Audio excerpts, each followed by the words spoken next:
Eu li livros incríveis de terror de janeiro pra cá, e quando chegou outubro, eu fiquei me perguntando o que eu vou ler agora. Porque todos os livros que estavam na minha lista de terror eu já tinha finalizado. Então eu tive que montar outra lista de leitura pra ver o que eu ia arrumar no mês de outubro. Mas no final deu tudo certo, eu consegui finalizar 8 livros e consegui até encaixar alguns contos nesse mês de outubro. E vem comigo que eu vou te contar tudo que eu li nesse mês maravilhoso. O meu livro favorito do mês de outubro foi, sem dúvidas, Saboroso Cadáver. Nesse livro, nós temos um vírus que se espalha pelos animais, tornando a carne deles mortal pra gente. Ou seja, carne de vaca, carne de galinha, carne de cachorro, carne de todos os animais que você pensa são mortais. E já que não podemos comer animais, a gente precisa de uma outra fonte de proteína. E nesse livro, a gente tem a questão dos frigoríficos, que são basicamente um matadouro de pessoas. Só que essas pessoas não são consideradas pessoas, e se você pensar nelas como pessoas, aí você pode ser até preso. Elas são consideradas como animais para abate mesmo. Nós vamos acompanhar nesse livro o Theo. Ele trabalha nesse frigorífico porque o pai dele era dono, e agora que o pai dele morreu, ele tá tomando as rédeas ali no lugar. Só que temos toda a questão existencial que o Theo não está comendo mais carne, e ele acaba ganhando uma fêmea, né, uma mulher.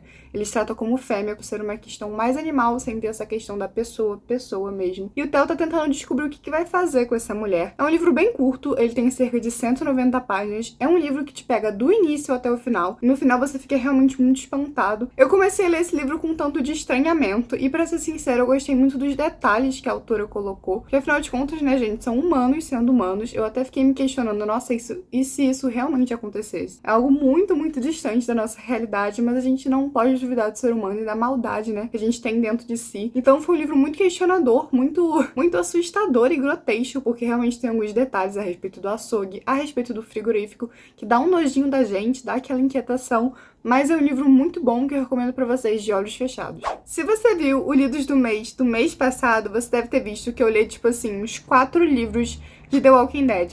E aí, eu descobri que finalmente um dos meus autores favoritos nacionais, o José Barros, lançou um livro de apocalipse zumbi chamado A Bússola dos Mortos. Esse livro, inclusive, tá disponível no Kindle Limited. Ele também estava disponível no evento Exploda Seu Kindle, que aconteceu um tempo atrás. Mas eu acabei comprando o e-book separadamente, porque, como eu disse pra vocês, o José é um dos meus autores favoritos. Em A Bússola dos Mortos, nós temos o vírus pantanense brasileiro. E esse vírus, assim como o vírus de Dança da Morte, que também é um dos meus queridinhos, varreu 99% da população mundial.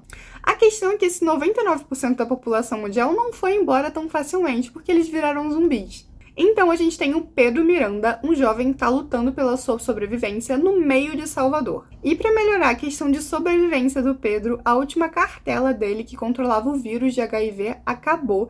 Então ele está sem medicamentos, ele precisa urgentemente encontrar algum hospital, alguma farmácia que tenha esses remédios para ele continuar vivo. E de personagem principal também temos a Isabela, que é uma querida, assim, super mulher independente, sabe? Que eu simplesmente adoro nesses livros de apocalipse. A Isabela vai se encontrar com o Pedro nos primeiros capítulos desse livro e eles vão seguindo uma jornada, cada um tendo o seu objetivo, mas de certa forma um ajuda o outro. Esse já é um livro com 200 e poucas páginas que explora mais aquele terror do apocalipse zumbi mesmo, da questão pós-apocalíptica. Eu achei esse livro muito interessante, ele tem 200 e poucas páginas. Eu li ele em menos de 2 dias, 100 páginas todos os dias, porque eu estava muito ansiosa para saber o que acontecesse, se ia dar tudo certo. E, gente, também outro livro incrível.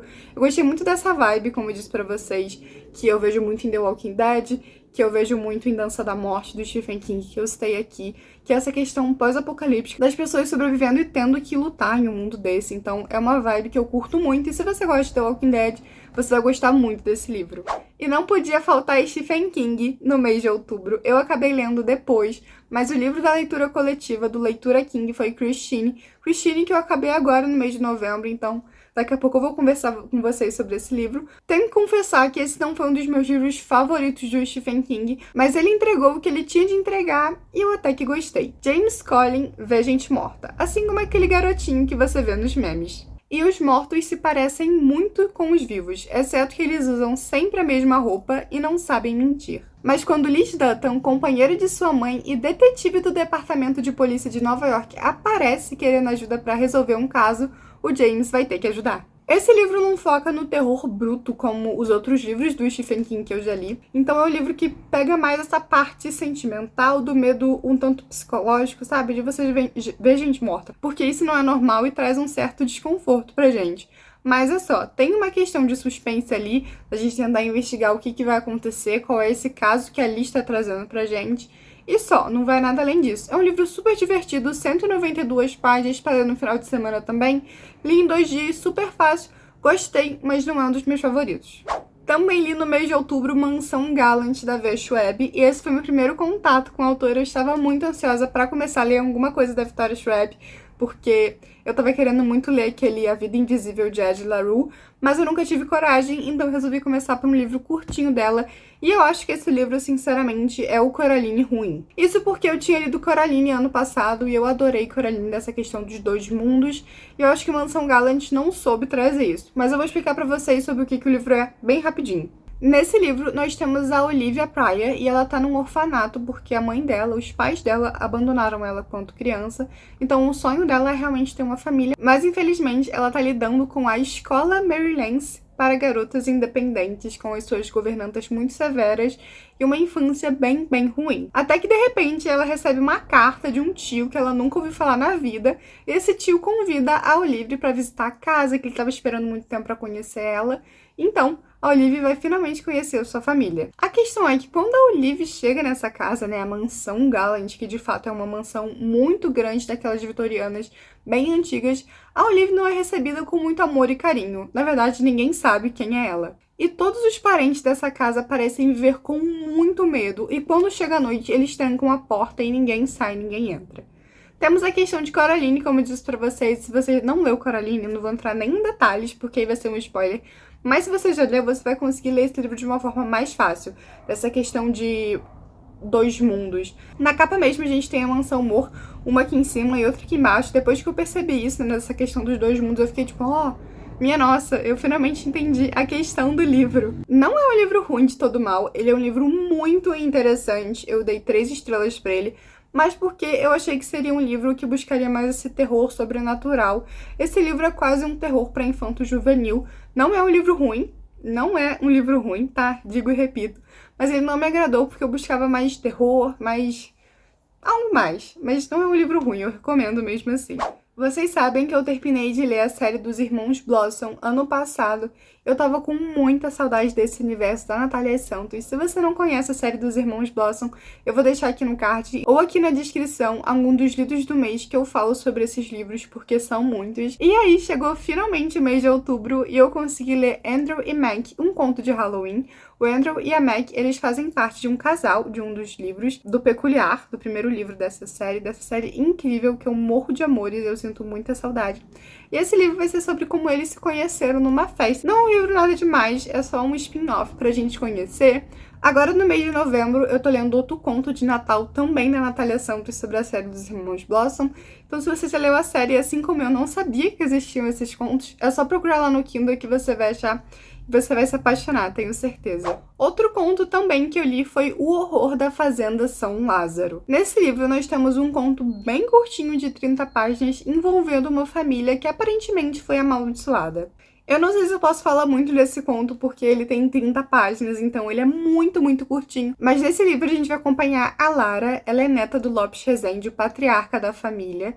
E ela tem questões muito divididas, assim, com seu avô, e ninguém gosta desse avô, porque ele é sempre muito malvado, muito mesquinho, até o momento que acontece uma coisa ali, e a Lara e os outros times vão ter que resolver. Ele não agradou todo mundo, pra ser sincero, eu li umas resenhas, né, na Amazon, pra ver o que o pessoal tinha achado desse livro, porque eu mesmo não sabia o que achar desse conto, né, de 30 páginas, porque ele foi bem curto, assim, mas deu aquela pegada, deu aquela prendida.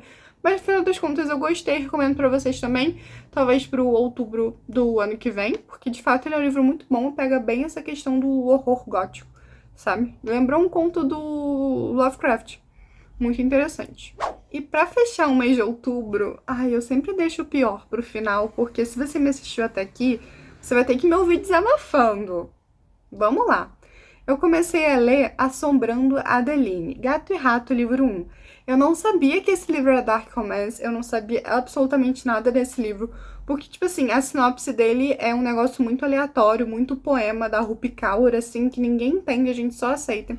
E quando eu fui ler, eu fiquei de boca aberta, e eu já deixo bem claro que eu dei nota 1 para esse livro. Nós teremos a Adeline como personagem principal, como o nome do livro já diz, E a Adeline, ela tá morando na casa da sua avó, se eu não me engano, só que a sua mãe e todas as pessoas vivas na Terra falam que aquela casa não é boa, que aquela casa tem assombração, que aquela casa tem tudo mais. Eu juro pra vocês que eu imaginei que esse livro teria essa pegada de assombração mesmo, que teriam assombrações atrás dela, teria me agradado muito, muito mais. Mas a questão é que a gente descobre através de um diário da avó da Adeline que a avó da Adeline tinha um stalker, e agora a Adeline também tá com um stalker que fica parado na frente da casa dela.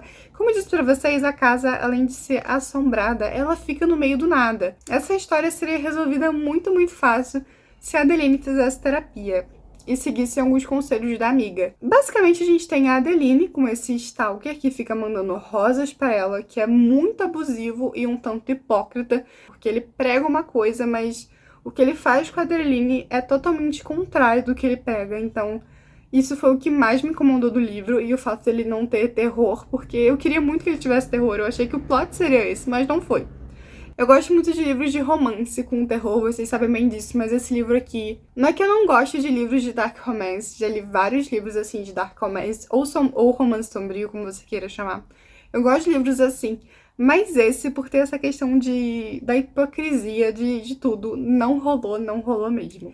E esse foi o vídeo de hoje. Eu espero muito que vocês tenham gostado. Muito obrigada se você me assistiu até aqui. Eu tô deixando na tela outros vídeos lidos do mês e até mesmo os últimos envios aqui no canal pra você conhecer. Deixe aqui nos comentários qual foi o seu livro favorito do mês de outubro, ou algum livro que eu posso ler ano que vem, porque eu já tô montando a minha lista agora de livros de terror pra 2024, porque eu tô muito animada, assim, com os próximos livros de terror, inclusive lançamentos, tá? Tô ficando bem de olho. E é isso, eu vejo vocês no nosso próximo vídeo. Tchauzinho!